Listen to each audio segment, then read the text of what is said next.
피아노 쪽에 계신 분들부터 43절부터인데 성경 봉독은 42절부터 시작하겠습니다. 42절부터 시작. 일어나라 함께 가자. 보라 나를 파는 자가 가까이 왔느니라.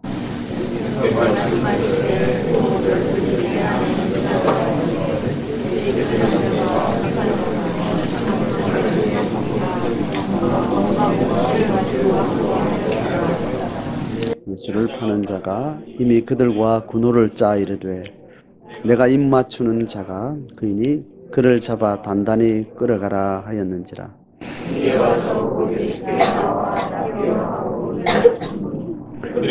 그 손을 대어 잡건을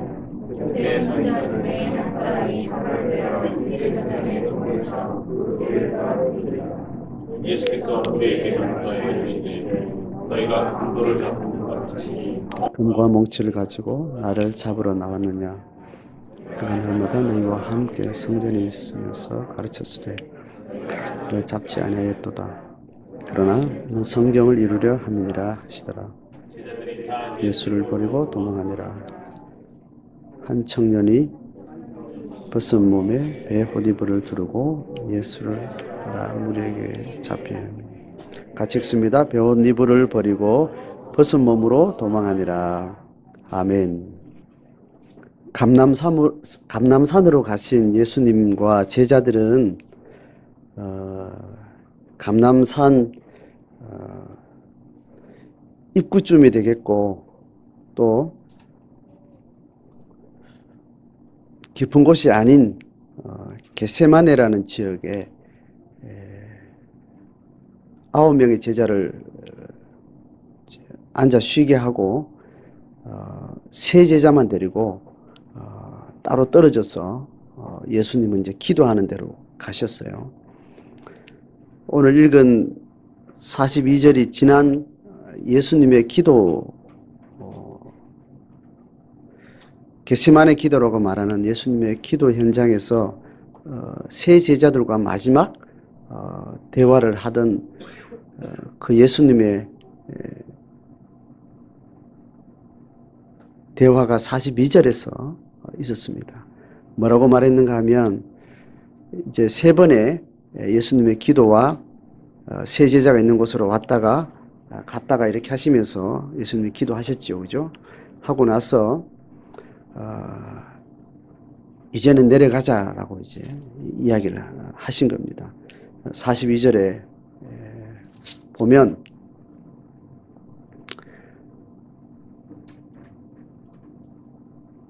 (41절부터) 하시는 말씀이죠. 이제는 자고 쉬어라. 이제 그만두었다. 때가 왔도다. 보라 인자가 죄인의 손에 팔리느니라. 일어나라 함께 가자. 보라 나를 파는 자가 가까이 왔느니라. 이 말을 하신 겁니다.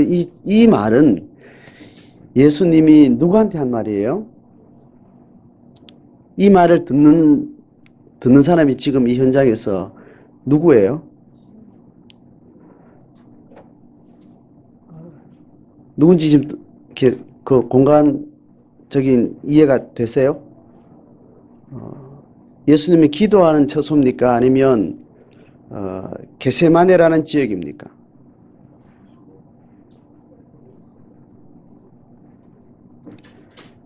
이 말을 듣는 사람이 몇 사람이에요? 세 사람인 건 이해가 되시죠? 세 사람을 따로 데리고 좀 더 깊은 곳에 가셔서 여기 앉아서라 하고 예수님은 좀 거리를 두고 가서 기도를 하신 거잖아요. 그죠?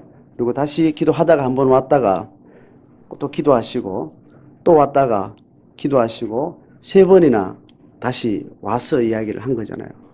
그렇게 하고 나서 41절에 세 번째 와가지고 한 말이에요. 지금 맞죠? 그죠? 한 번 왔고 다시 기도하고 또 두 번 왔고 다시 기도하고 세 번째 와서 이제는 자고 쉬어라. 이제 그만두었다. 그렇게 세 번 왔다 갔다 할 동안 제자들은 자고 이렇게 있었던 겁니다. 그래서 지금 42절에 그 말 하는 중에 일어나라 함께 가자. 보라 나를 파는 자가 가까이 왔느니라 이렇게 이야기를 하고 43절에 하는 말이 뭡니까? 예수께서 말씀하실 때에 무슨 말 할 때요? 말했던 내용이 뭡니까? 몇 절에 있는 내용이에요? 41절과 42절에 마가의 기록으로는 예수님의 언어를 그대로 기록을 했죠. 그러고 나서 마가의 진술은 예수께서 말씀하실 때에 말이 채 끝나기도 전이라는 말이죠. 그때 누가 왔다는 거예요? 12 중에 하나인 12제자 중에 하나인 유다가 온 거예요. 근데 유다는 원래 예수님의 지시에 의하면 어디에 있었어야 되는 거예요? 예? 예수님과 함께한 12제자들은 9명하고 3명 나눠졌잖아요. 그러면 그렇게 예수님이 12제자들을 어디에 있어라, 너는 어떻게 하라, 데려가고 이렇게 배치를 다 하고 데려가 이렇게 했는 중에 지금 가룟 유다는 12 중에 제자 중에 하나인 가룟 유다는 어디 있어야 되는 거냐? 예? 9명 제자와 함께 어디에요? 겟세마네에 있어야 되는 겁니다. 그 감람 열매를 기름 짜는 그 농막에 있어야 되는 겁니다. 있어야 되는데 12세 제자하고 함께 기도했던 그 어간에서 예수님이 마지막 세 번째 찾아와서 이제 가자 하고 하는 거기에 지금 왔다는 말이죠. 그죠? 그러면 우리가 성경이 제공하고 있는 정보 그대로 지금 14장 초반에 사내들인 공의회 이 장로들이 예수님을 죽이러 결의를 하고 이제 죽여야 되겠다는 결정을 함께 합의를 봤는데 지금 상황상 이제 6월절이 며칠 남지 않았고 예루살렘에는 엄청난 인파들이 지금 몰려 있고 예수님의 고향인 갈릴리 사람들도 그렇게 여기 지금 다 들어와 있는 상황에서 어떻게 예수님의 동선을 사람들 모르게 체포할 수 있는 상황이 아니라는 것에 대해서 그들이 이미 판단을 했는데 이 정황을 알고 가룟 유다가 그 사내들인 공의회 대제사장들과 서기관들과 그 장로들이 포함된 그들에게 찾아가가지고 내가 문제없게 당신들이 원하는 대로 예수님을 넘겨주겠다고 이제 합의를 한 상태였다고 지금 14장 초반에 진술을 한 겁니다. 자, 그 상간에 어떤 이야기도 없는 상태에서 지금 예수님의 마지막 6월절 식사 시간을 가지고 그 제자들과 함께 지금 감람산에 와서 기도하는 겁니다. 그렇다면 지금 마가의 기록에 의해서 지금 예수님과 예수 12제자들의 동선을 쭉 그림 그리고 난 다음에 오늘 이 장면을 보면 유다가 어떻게 움직였을까라는 걸 좀 생각을 해보는 겁니다. 유다는 마가 기록에 의하면 그 대제사장들과 그 장로들과 일단 합의는 끝낸 상태입니다. 그죠? 그 다음에 유다는 예수님과 함께 6월절 식사 자리에 함께 있었습니다. 거기는 누구도 없었고 12제자들만 있었고 그 제자들은 고스란히 그 자리에서 감람산으로 지금 온 겁니다. 감람산에 와서 겟세마네라는 그 농막에 기름 짜는 그 틀이 있는 그곳에 9제자를 남겨둘 동안 그 9제자들 안에도 누가 있었던 거예요? 유다가 있었던 겁니다. 그리고 이 카메라 앵글은 다시 9제자를 뒤로 하고 세 제자와 예수님이 기도하는 지역을 지금 가 있는 상태입니다. 카메라 앵글은 지금 이렇게 여기를 비추고 있는 사이에 적어도 9제자와 함께 있어야 했던 유다는 이렇게 기도하는 사이에 뭔가 움직였던 겁니다. 그 움직임의 약속은 그 전에 이야기가 됐든지 아니면 유다가 기도하는 사이에 빠져나가서 그들을 데리고 왔든지 그건 알 수 없지만 적어도 유다의 동선은 그랬을 겁니다. 적어도 오늘 나타난 사람은 유다와 함께 대제사장 서기관 장로들에게서 파송된 무리들을 데리고 온 겁니다. 데리고 나타났으니까 지금 이 현장에 12제자가 다 있었는가? 아니면 장소는 9제자들이 있었던 장소는 아니에요. 적어도 3제자와 함께 있는 이 자리에서 유다가 나타났다고 지금 마가는 표현합니다. 또 함께 누가요? 체포할 수 있는 무리들 데리고 온 겁니다. 그리고 그 있었던 장소는 아직 기도하던 장소예요. 예수님이 기도하던 장소가 아니고 예수님이 기도하기 위해서 세자제를 데리고 가서 그 가까운 거리에 뒀던 있으라 했던 그 자리에 와서 지금 얘기를 하는 중에 여기 나타난 거인 거죠. 그죠? 지금 마가의 기록에 의하면 적어도 이 3명과 함께 있는 예수님과 함께 대화하는 그 4명이 있는 자리에 유다가 왔고 또 누구를 데리고 온 겁니다. 그 외에는 다른 말이 없어요. 그러면 나머지 8명의 제자들은 이 자리에 있겠어요? 없겠어요? 있을까 없을까?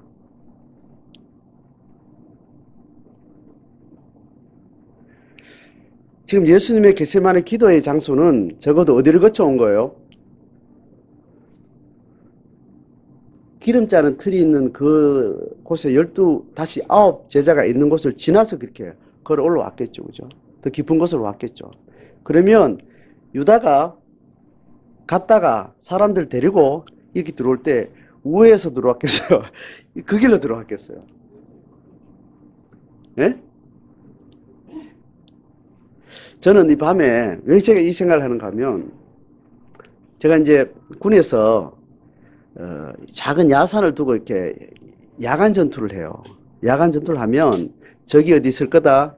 우리는 어디로 들어가서 어떻게 싸운다. 이렇게 야간에 전투를 하면 어느 지역을 들어가는데 어떤 작전을 이제 완수하기 위해 가지고 어떤 지역을 이렇게 들어갈 때 그 정황에 대해서 충분히 파악을 하고 나서 어떻게 해야 이 전투가 우리의 소원대로 우리의 원대로 끝을 낼 것인가 이렇게 고민하면서 많은 생각을 하게 되는 지금 밤에 일어난 일이고 많은 사람이 함께 움직이고 그때는 뭐 달이 있었는지 모르겠지만 뭐 인공적인 불빛이 없는 그런 시대죠. 그래서 지금 예수님이 지금 하시는 말씀을 쭉 따라서 좀 상상을 이렇게 해보면 유다가 그런 식으로 움직였겠다라는 생각이 이렇게 들고 그래서 유다는 예수님이 세 제자와 함께 있는 방향을 봤기 때문에 어떤 식으로 갔겠죠. 절대로 우회할 수 없는 것은 세 제자가 있는 곳에 유다가 와봤어요? 안 와봤어요? 예? 안 온 거예요. 우회할 수 없어. 적어도 자기와 9 제자를 두고 갔던 방향을 아는 거죠. 그리고 그 방향은 길이 없는 뭐 이런 길로 간 것이 아니었을 거고 그러니까 어떤 식으로든 그것을 따라서 이렇게 추적해서 가야 되는 그런 상황에 어느 곳에 있는지는 모르는데 우회를 해서 어떻게 왔다고 이렇게 생각할 수는 없는 것 같고 그냥 8 제자가 있는 곳을 지나쳐 왔을 거예요. 그죠? 그렇게 와서 다 따라오지 않았겠나. 무리들이 오니까 다 그냥 도망가진 않았을 것 같고 그 무리들을 데리고 온 유다가 예수님 갔던 곳으로 가니까 나머지 제자들도 우르르 아마 따라갔을 거라 생각을 해봅니다. 자, 이 상황을 제가 아주 구체적으로 상상을 하면서 이제 예수님이 체포되는 과정을 좀 보면 좋겠습니다. 그러니까 지금 그 무리들이 굉장히 많은 숫자는 아니었겠지만 적어도 12제자가 함께 있는 지역에 그 12제자들의 저항을 충분히 제압을 하고 예수님을 체포할 수 있는 그 숫자가 왔으니까 상당수가 왔을 거라고 생각합니다. 최소한 15명 이상은 왔지 않겠나. 12제자가 함께 있는 자리라는 걸 이미 알 건데 그러면 최소한 그 정도 숫자는 왔을 거고 12제자가 같이 우르르 따라 들어온 숫자가 굉장히 많은 이제 상태였겠죠. 이제 그 숫자가 되니까 그리고 밤인데다가 12제자와 함께 있는 예수님을 어떻게 딱 체포를 할 수 있을지는 고민을 많이 했었던 것 같습니다.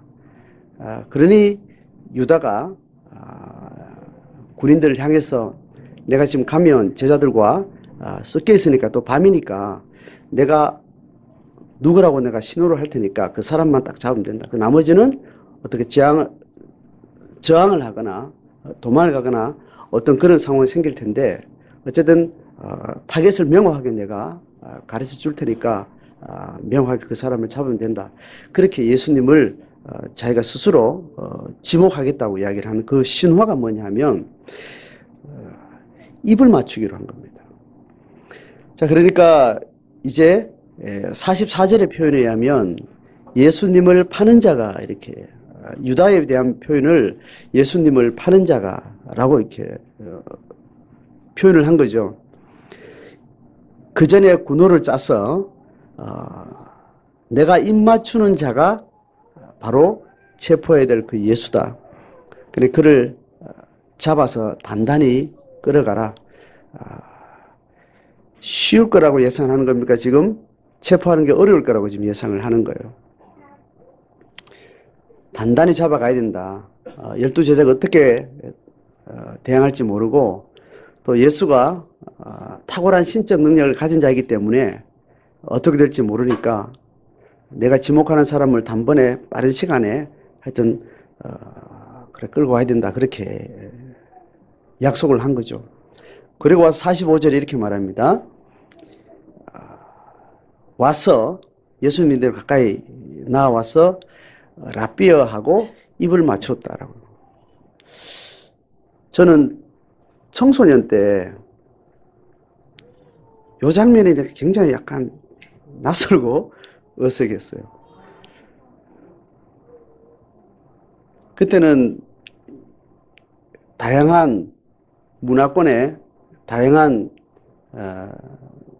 세계의 이런 인사 문화 이런 것들에 대해서 그렇게 넓은 인식을 가지고 있지 않은 상태여서 청소년 때 입맞춤의 이 단어만 봐도 상당히 어색한 그런 소년의 감성에서 그 살벌한 예수님 체포 현장에서 입맞춤을 했다는 그때 입맞춤은 그냥 입술과 입술을 마주치는 그 입맞춤 외에는 별로 생각을 못했고 뺨에 했거나 뭐 그랬겠다라는 생각도 그것도 굉장히 어색한 거예요.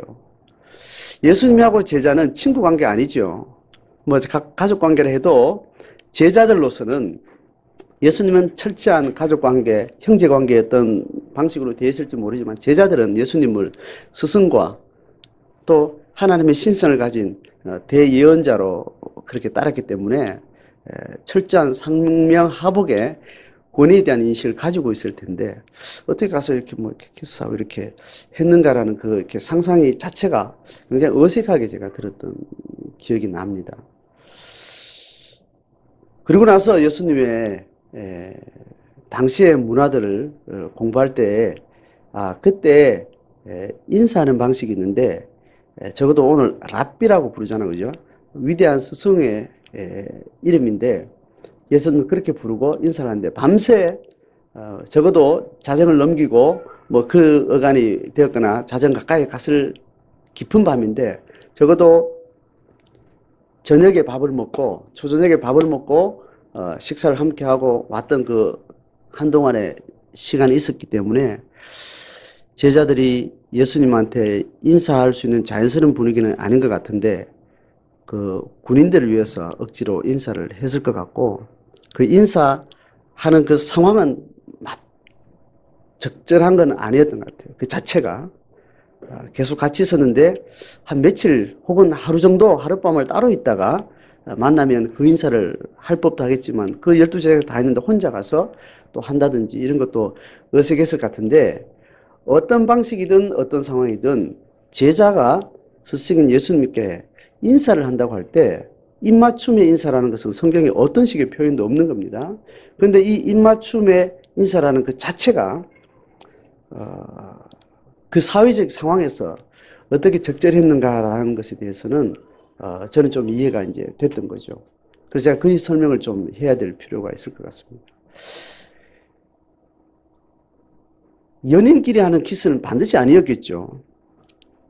그래서 입술과 뺨에다가 인사를 하는 것은 그 당시 문화상으로 어느 정도 가능했다라는 겁니다. 그것은 적어도 관계가 우정관계일 때, 그리고 이성 간일 경우에는 반드시 형제나 친척인 것 같은 아주 가족관계 안에 있는 관계일 때 입술에 입 맞추는 것은 가능했었다라는 겁니다. 그런데 랍비나 위대한 스승을 두고 제자된 몸이 인사를 할 때 스승이 그렇게 하면 몰라도 제자는 그렇게 할 수 없는 것이 일반적이라는 거예요.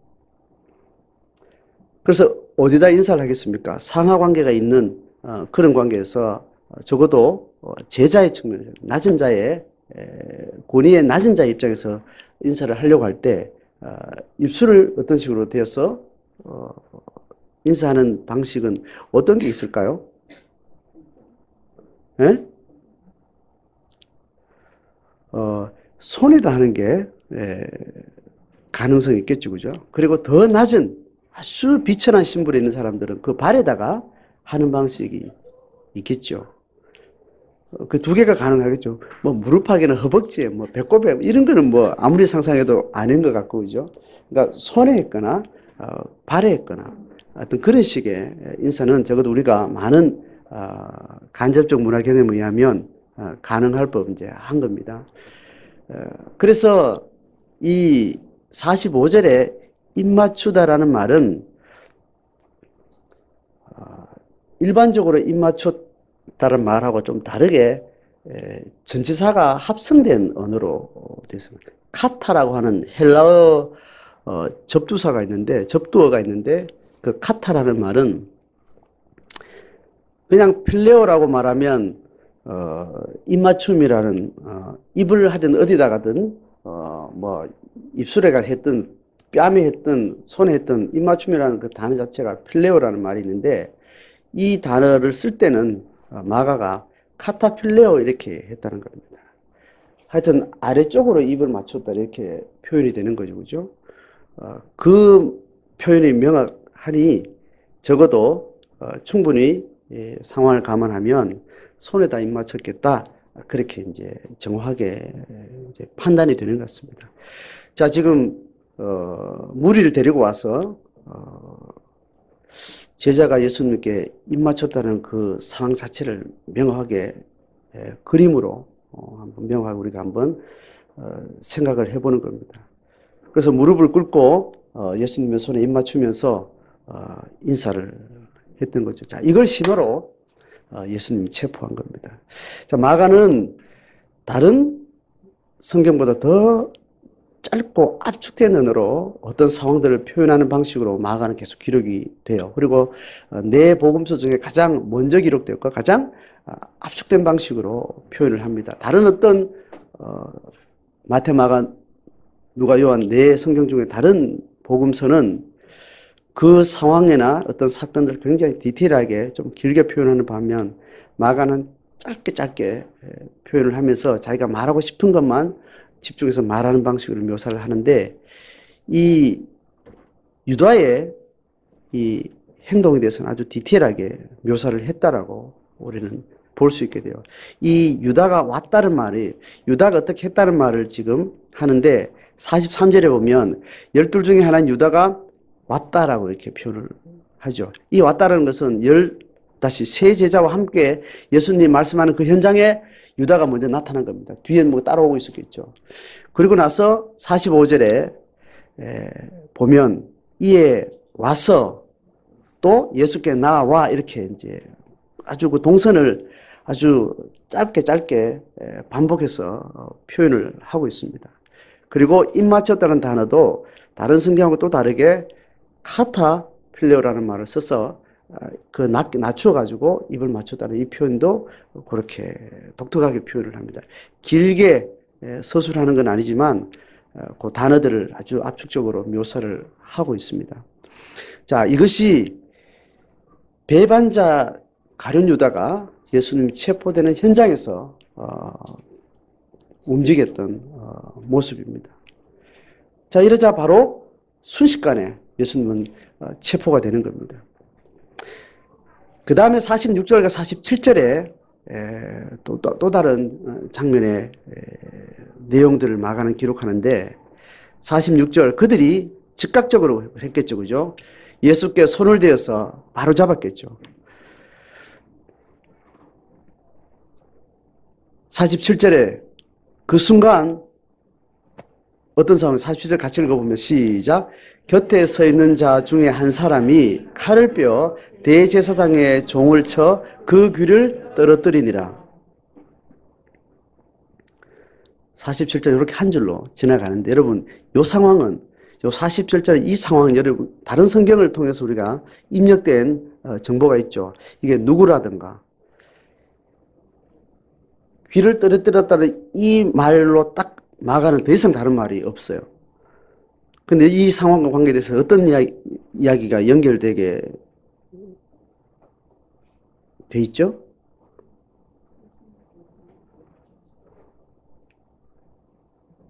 칼 들고 친 사람이 누구예요? 베드로. 뭐 어딘지 모르겠지만 우리 들은 기억이 나죠. 그리고 이 칼 맞은 사람이 누군지는 오늘 이야기 대제사장의 종이라고 이야기를 해요.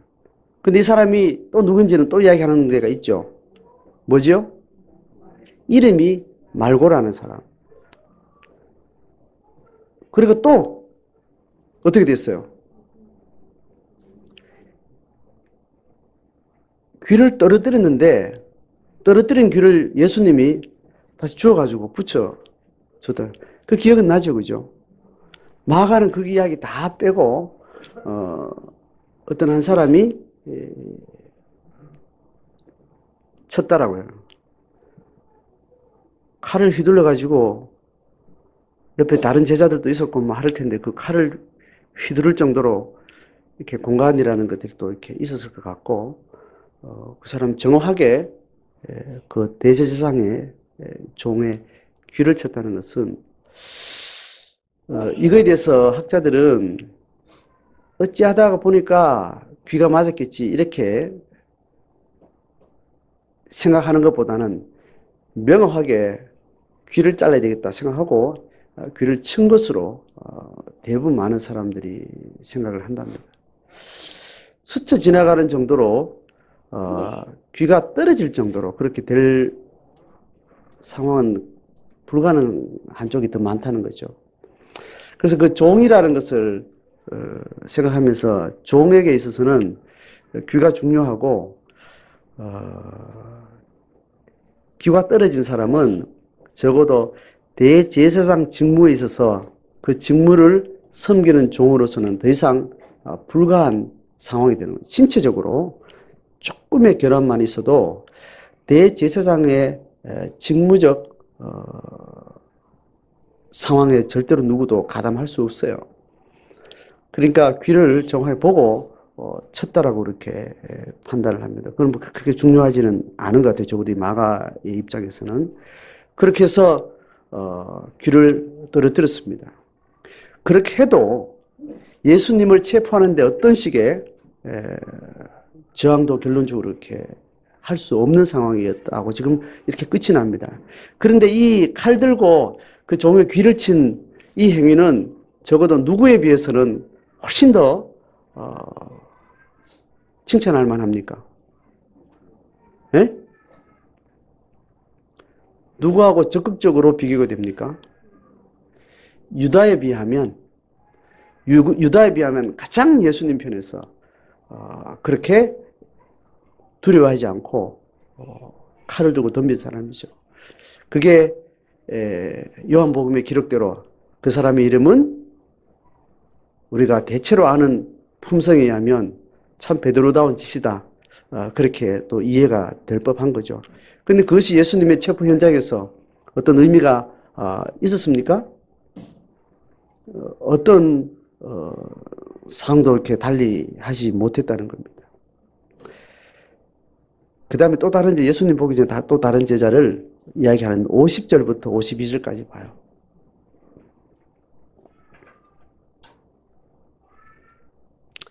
예수님이 48절과 49절에 쭉 이 상황에 대해서 지금 붙들리는 사람이고 또 도망가야 될 사람이고 가장 악한 상황에 지금 공격을 받는 사람의 입장에서 이런 긴 이야기를 적극적으로 해요. 이 분위기와 전혀 다르게 예수님이 이렇게 대화를 이야기를 합니다. 어쨌든 예수님은 이 체포되는 상황을 받아들이고 있는 상황이에요. 뭐 그 상황 우리가 지금 제3자 입장에서는 뭐 당연한 걸로 받아들이고 있지만 이 상황에서는 사실 쉽지 않은 상황이죠. 예측 불가능한 어떤 상황의 예수님 이런 태도입니다. 자, 그 태도가 딱 나오니까 이제 제자들은 판세를 확실히 이제 깨달은 겁니다. 12명 혹은 15명 이상의 무기를 든 사람들이 와서 덤벼도 예수님이 어떤 태도를 취하냐에 따라서 12제자들은 태도가 달라지겠죠. 그런데 결국은 판세가 어떻게 정확하게 끝날 것이라는 것에 대해서 예수님의 말을 통해서, 언어를 통해서 이미 파악이 되고 나니까 제자들이 이제 그 상황에 대해서 더 이상 변개시킬 수 없는 상황에 대해서 자기들의 행동들이 나타나는데 50절 어떤 말입니까? 제자들이 다 예수를 버리고 도망갔다는 거예요. 자, 이 한마디로 그 전에 계속 예수님이 십자가의 죽으심과 그런 배반에 대한 이야기를 한 것과 뭐 동일한 선상에 있죠. 그 제자들이 다 예수를 버리고 도망해요. 자, 지금 이 상황 가운데 그 12제자가 다 도망갔냐? 콩을 한꺼번에 바닥에 딱 치면, 그죠? 장판만 치면 팍 흩어지는 것처럼 그런 식으로 한 줄에 12명을 다 한 묶음으로 다 도망갔다 이렇게 표현하는데 헬라를 묘사하는 그 진술의 방식에 있어서는 여기에 우리 해석하면서 다 예수를 버리고 도망했다라는 이 말이 제자들이 다라는 말이 있죠. 이 다라는 말이 끝에 있어요. 이거에 대해서 의미를 이렇게 생각하면서 제자들이 예수를 버리고 도망갔다. 전부 다 도망갔다. 이렇게 표현하면 아예 그 언어를 중간에 있어야 될 부사나 목적어는 어떤 문장에 적절한 어떤 표현이 앞에 오거나 끝에 오면 그 자체를 강조하는 걸로 그렇게 이해하는 문학적 표현에 의해서 마가는 다 도망갔다라는 것을 강조하면서 이걸 표현했다라고 이렇게 설명을 또 해요. 어쨌든 끝에서 강조를 했든 안 했든 짧은 단마디에 어떤 놈은 좀 덤비기도 했다가 어떤 놈은 이렇게 이야기 안 하고 그냥 다 예수님이 이 사건은 성경을 이루기 위해서 저항하고 싸울 일이 아니다라고 순수히 체포에 응하는 그 표현을 듣자마자 그냥 다 듣었다는 거죠. 설마 12사람이 다시 11사람들이 다 콩 튀듯이 한꺼번에 다 튀어 도망갔냐? 그렇게 했을 때 51절과 52절은 그 다 도망간 사람 중에 한 사람을 쫙 앵글로 잡아가지고 어떻게 도망갔는지 더 이상 질문의 여지가 없도록 얼마나 수치스럽게 했는지 쫙 보여줘요. 자, 그러면서 51절과 52절은 읽어봅시다. 시작. 한 청년이 벗은 몸에 배호니불을 두르고 예수를 따라가다가 무리에게 잡힘에 배호니불을 버리고 벗은 몸으로 도망하니라. 보세요. 예수님이 체포돼서 도망갈 때 여기서 지금 51절에 한 청년이라고 말하면 이게 누굴까요? 12제자들 무리 안에 있는 한 사람일까요? 아니면 그냥 제3의 또 한 청년이겠어요? 예?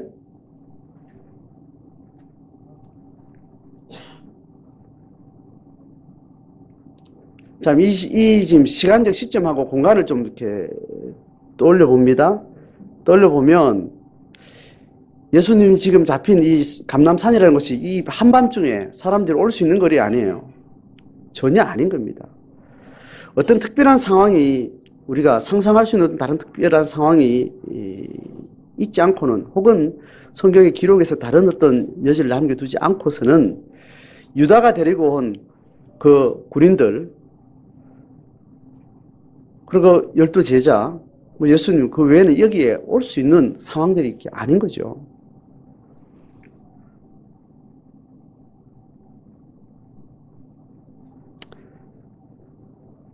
그럼 이 사람들이 12제자 중에 하나든가 아니면 낮에 예수님 사역할 때 12제자 외에도 나는 제자입니다라는 마음으로 늘 함께 숙식을 함께 했던 12제자 외에도 제자들하고 자처하면서 제자의 태도를 가지고 함께 했던 사람들이 얼마든지 있었죠. 그죠? 그 중에 누가 이 상황이 있었으면 예수님 체포되는 과정 가운데 혹은 끌려가는 중에 지금 예수님을 따라가다가 이런 일이 있을 수 있었겠죠. 근데 어떤 상황을 생각해 봐도 그렇게 급하게 잡혀가는 중에 그 잡히는 감람산을 이탈해서 끌려가는 상황이라 할지라도 그 밤중에 뭐 누가 잡혀가네 하고 사람들, 동네 사람들 나와서 본다거나 뭐 그런 상황이 가능해요, 안 가능해요? 가능하지 않습니다. 그러면 12 제자들이 지금 다일 텐데 마가는 한 청년을 누구로 생각하고 이렇게 했을까? 이렇게 생각하면 두 가지가 있습니다. 이 쓰는 사람이 누구예요?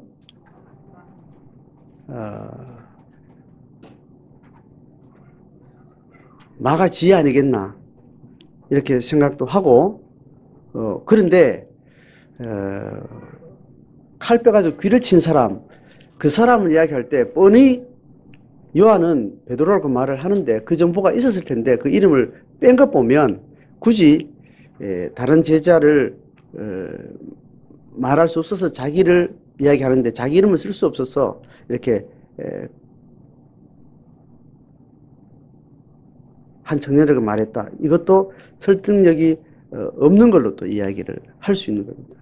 앞에 칼친 사람이, 귀 자른 사람이 베드로라고 적었으면 자기 외에 누군가 이름을 적을 것이고 그냥 뻔히 12명이 단데 이름을 안 적은 거는 그럼 자기가 아니겠나. 여기에 방점이 있겠죠. 그죠? 그렇게 말하는 사람도 있고 어차피 누구든지 그를 누구라고 말하지 않는 상황으로 지금 마가는 진술하고 있는 중에 꼭 자기가 아닐 수도 있다. 뭐 이렇게 생각하는 거죠. 어쨌든 마가가 쓰고 싶은 거는 다 도망갔는데 콩 튀듯이 도망갔는데 어떤 누구도 적어도 예수님 편에 서서 그렇게 가까이 한 인간이 없다라는 것을 이야기를 하는 겁니다. 끝까지 따라간 사람 결국 누구 있어요? 예? 따라갔다라고 이렇게 적어도 다 도망갔다라고 지금 말해놓고 성경 전체적으로는 그나마 뒤에서 미련이 있어가지고 예수님이 걱정돼서 따라간 사람들을 지금 누굴 표현한 겁니다. 지금 여기서 한 사람 있죠? 근데 또 더 가까이 따라간 사람 있죠? 그게 조금 나았나요? 나았어요. 가장 다 콩듯이 도망간 사람처럼 튀었으면 차라리 나을 인간이 끝까지 따라가서 도망자의 가장 비참한 모습을 보여준 거예요. 그보다 좀 약하지만 이 한 청년도 콩듯이 다 도망가는 것보다 어떤 방식으로 따라갔던 인간들은 빨가벗고 도망갈 정도로 그렇게 수치스럽게 도망간 것에 대해서 마가는 기록을 하는 겁니다. 자, 이게 지금 오늘 이 사건을 묘사하는 마가 기록 전체입니다. 그러니까 마가는 유다의 이 행위를 디테일하게 압축된 언어 속에 가장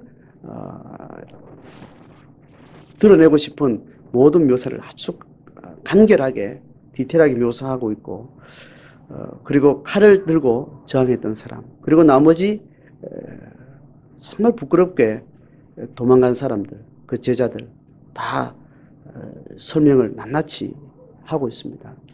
표현 방식이 더 많은 이야기를 길게 늘어놔서 뭐 이 상황에 말하고 싶은 걸 더 말할 필요도 없을 정도로 가장 압축적으로 50절과 51절 2절의 표현은 아주 문학적 표현에 의하면 굉장히 효과적인 기법으로 표현을 하고 있다라고 성경을 해석하는 사람들도 그렇게 이야기를 해요. 그들이 얼마나 부끄러운 짓인가를 설명하는데 다른 군더더기를 말하지 않고 뒤에 아주 클로즈업한 한 사람을 딱 묘사를 이렇게 객관적으로 자기 진술을 붙이지 않고 빼가벗고 도망간 그걸 드러내면서 12제자들이 얼마나 비겁한 사람이었는지 또 그렇게 적절하게 묘사를 했다고 하는 거죠. 자, 이 상황에 12제자의 낱낱한 기록이 다양한 방식으로 다 표현이 됐습니다. 적어도 세 가지 어떤 태도들이 이렇게 나타난 거죠. 하나는 뭐죠? 아주 적극적으로 예수를 팔아먹은 사람.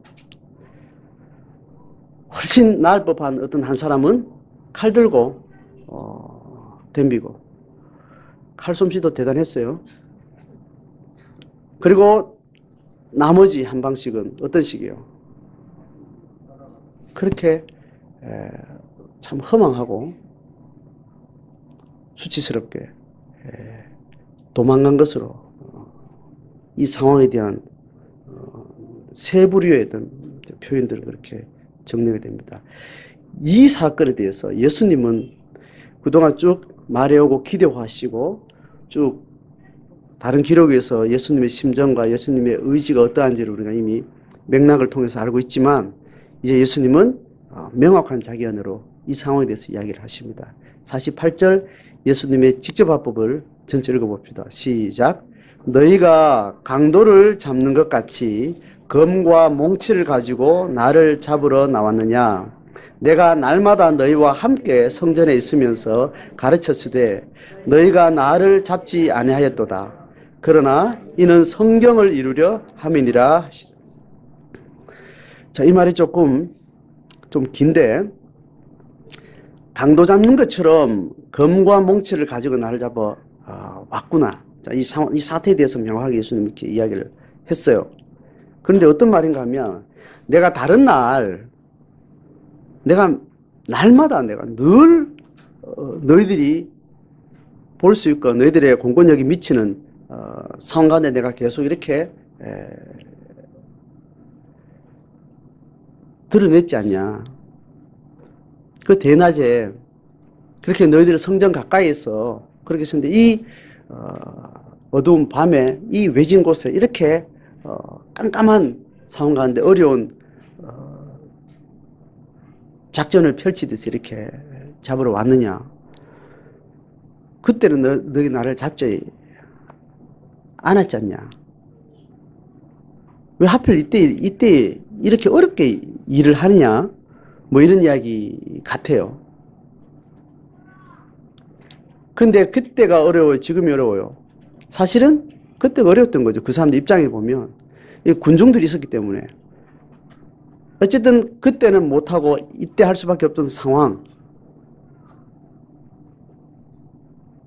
그 상황에서 지금 훨씬 더 어려운 작전을 펼치듯이 힘들게 이렇게 밤에 와서 이렇게 잡는 상황. 이 복잡한 상황들에 대해서 예수님이 이야기하면 어찌했건 지금 이 상황을 맞닥뜨렸는데 그게 낮이 더 편했다거나 그때 더 쉽게 잡을 수 있었다거나 다양한 상황이 있을 수 있었는데 이렇게 와서 나를 잡아가는구나 라는 이야기하고 예수님이 지금 이 언어 속에는 성전 안에서 너희들이 별로 힘들이지 않고 너희들 숫자가 더 훨씬 많을 때 그렇게 잡을 수도 있었고 또 예수님은 당연히 알겠죠. 군중들 때문에 겁이 나서 그렇게 못했을 수도 있고 어떤 방식으로 어떤 시점에 어떤 형태로 나를 체포하는 이 상황들이 있을 수 있었겠지만 지금 이 밤에 이 사건이 실제로 팩트가 이루어졌는데 이 상황을 말하면서 이 상황을 어떻게 예수님이 규정했는가 하면 너희들이 이렇게 해서 사람이 두려워서 이렇게 했다.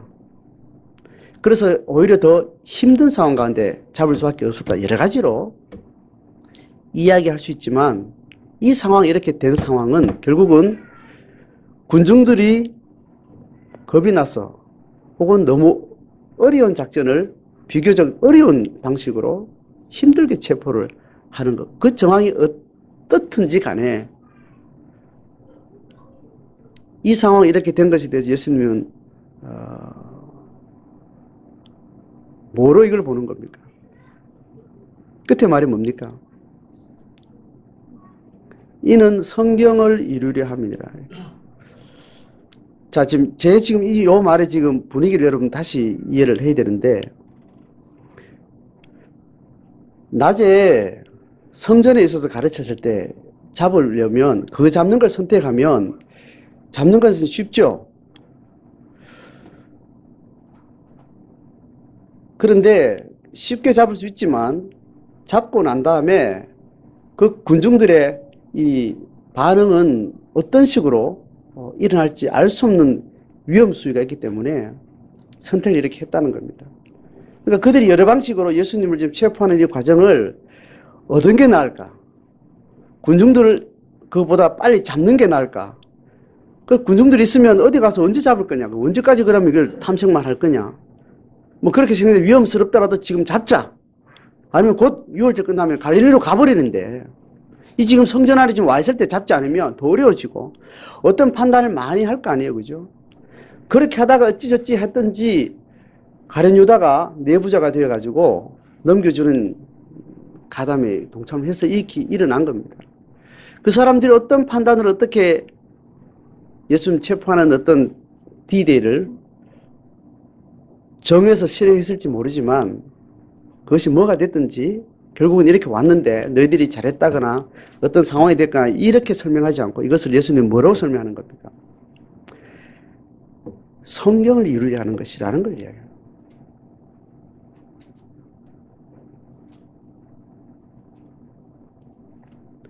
신앙으로 우리가 매번 지금 예수님 스토리니까 이게 하나님 뜻과 관계돼서 밀접한 관계로 우리가 이해할 수 있는데 우리가 살아가는 모든 작은 일상은 하나님과 전혀 상관없는 인간이 지배하는 그런 삶으로 그의 선택에 의해서 그런 외적 상황에 의해서 어떤 사건들은 늘 이루어지는 겁니다. 그렇죠? 그냥 그렇다가 어느 날 그 한 인간이 하나님의 존재를 인식하고 하나님이 보이지 않는 능력이나 보이지 않는 힘에 대해서 적어도 그것을 감지하고 나서 내가 물리적으로 어떤 판단하고 결정해서 움직일 수 있는 그 상황으로 세계를 이해하지 않는 겁니다.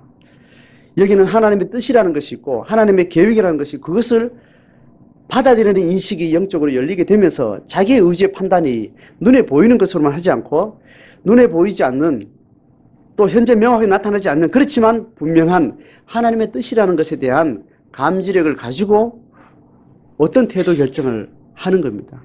그럴 때 신의 이름을 들먹이든지 아니면 신의 이름을 배제한 그의 뜻과 배제된 특별한 상황이나 나의 판단과 나의 의지만 가지고 어떤 상황을 맞이하든지 예수님이 가르치는 건 제자들이 가르치는 것은 우리의 인간 행위가 어떤 방식으로 어떤 공간 어떤 시점에 어떤 사건을 만들어갈 때 그것은 어디에 준해야 된다는 것을 지금 인식하는가 하면 하나님의 뜻과 성경이 우리를 이끌어 가려고 하는 하나님의 뜻의 모든 계기와 모든 논리성과 관계성들을 집중하는 그런 인식을 예수님 지금 표현을 하는 거예요.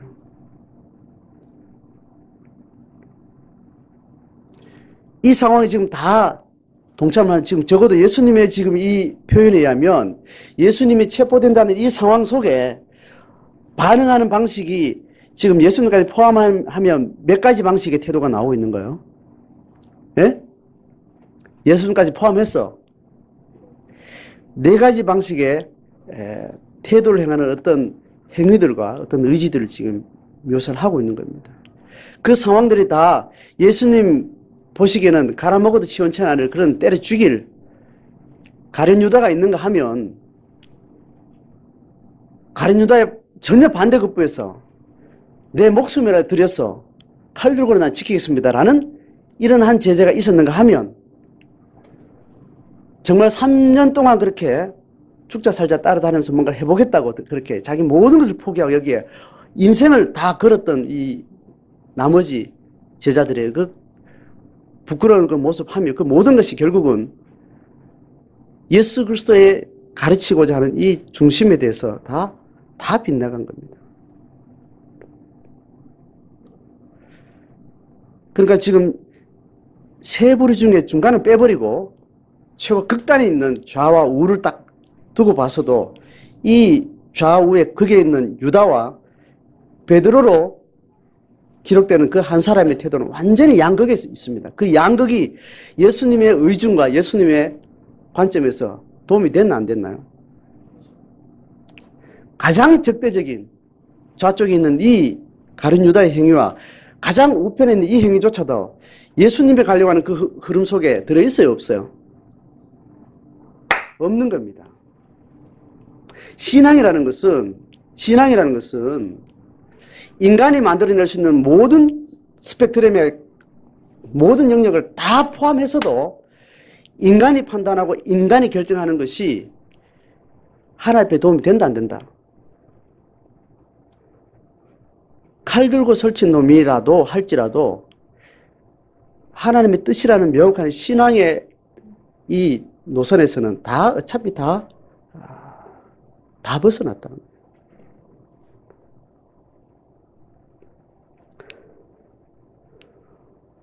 적극적으로 가룟 유다의 형태를 보이지 않더라도 가룟 유다 형태가 나쁘다는 건 너무나 잘 아는데 그렇지 않다면 하나님 편의 신앙에 합당한 자리에 선다면 칼 들고 덤비는 선상에 우리가 설 수밖에 인간이 인식할 수 있는 인식은 그거밖에 없는 겁니다.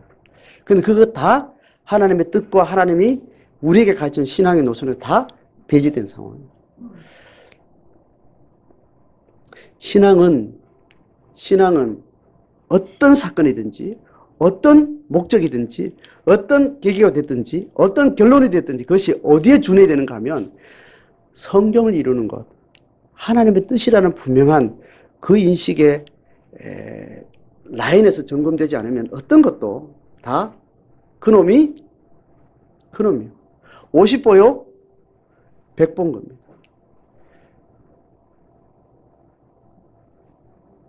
이 신앙 이게 눈을 뜨셔야 돼요. 그러니까 뭐와 뭐의 싸움입니까? 가룟 유다하고 예수님의 관계예요. 도망간 사람들하고 예수님의 관계예요. 뭘 주목해야 되는가 하면 예수님 편에 선다는 이름으로 우리는 가룟 유다와 같은 짓을 하는 사람은 없어요. 우리가 이 고민을 해야 되는 사람은 다 어느 선에 있는 사람인가 하면 칼 들고 덤빈 사람, 이 사람 편에 있는 측에서 고민을 하는 거예요. 빨가벗고 도망가는 사람은 뭐 더 이상 말할 필요도 없는, 우리는 적어도 그런 선에 있으면 신앙의 고민 자체가 없는 사람이에요.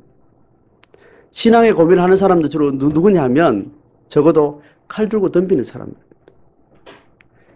오늘날 칼 들고 덤비는 사람들이 신앙의 최고 앞에 있는 사람들. 이해가 되죠? 그 중에 누가 가장 앞에 있겠어요? 우리 안에 지금 다 치면. 제가 가장 앞에. 인간의 인식을 보면 가장 유다의 반대편에 있는 거라 해서 굉장히 귀하게 보이고, 아름답게 보이고, 합당하게 보이고. 근데 하나님의 뜻이라는 관점을 명확하게 근본적으로 인식하면 그것도 가룟 유다의 별반 다를 것 없는 수준의 그냥 그렇게 하나님 뜻과는 전혀 상관없는 지역이 있을 수 있다는 거예요.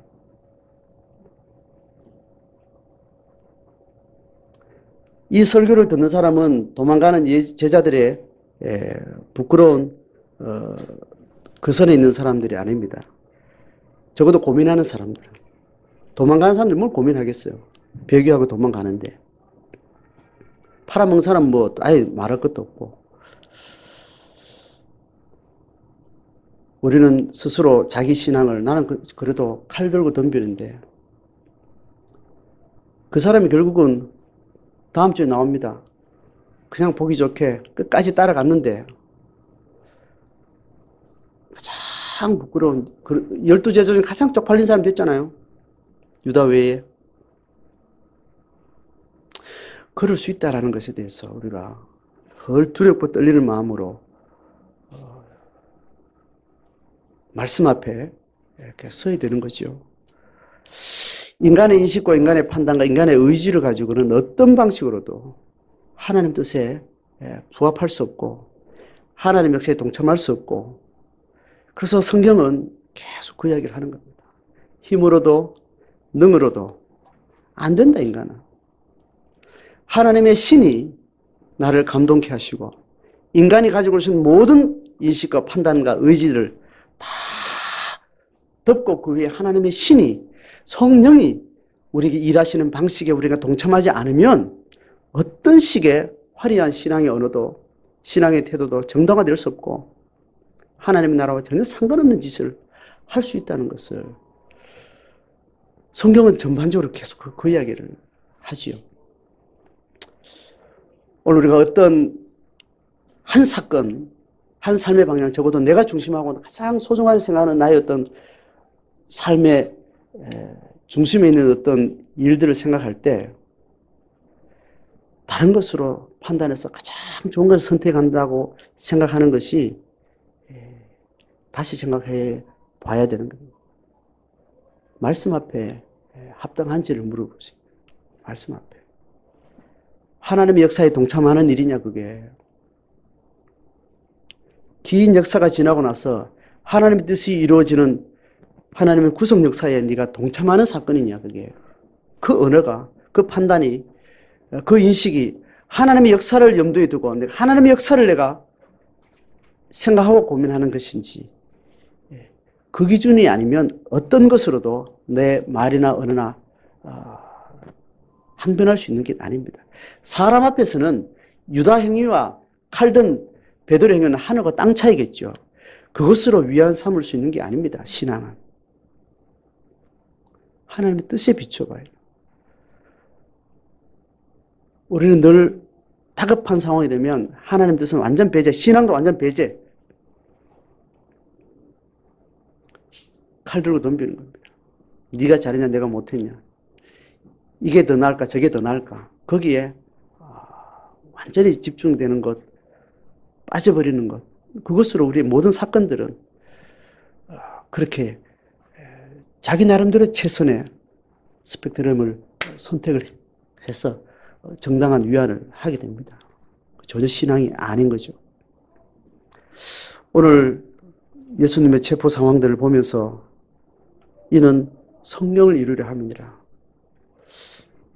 도망갔던 제자들도 결국은 그 생애가 의미가 있었다는 것은 나중에 다시 돌아오고 성경을 이루는 역사에 성령의 공동체에 편입되어지고 성령을 따라서 자기 생애를 물 흐르듯이 성령의 인도하심 따라 그 생애를 던졌을 때 하나님 나라의 주인공으로 하나님의 나라의 역사 속에 그들의 생애를 드리는 삶을 살았던 거죠.